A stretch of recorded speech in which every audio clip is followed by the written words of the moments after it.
Hello everyone, in today's video we will see how to fix Nintendo Switch dock not working no green light. Fix 1. Power cycling and cable order. Unplug the power cable and HDMI cable from your Nintendo Switch dock. Press and hold the power button on the dock for about 15 seconds to perform a reset. Reconnect the power cable to the dock first, followed by the HDMI cable, and then connect your Nintendo Switch console to the dock. Fix 2. Check HDMI cable.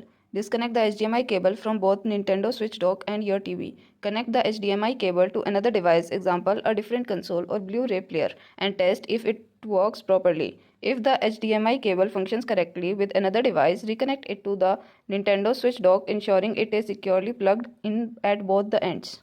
Fix 3. Verifying dock functionality. If power cycling and checking cables does not resolve the issue, consider testing the dock's functionality.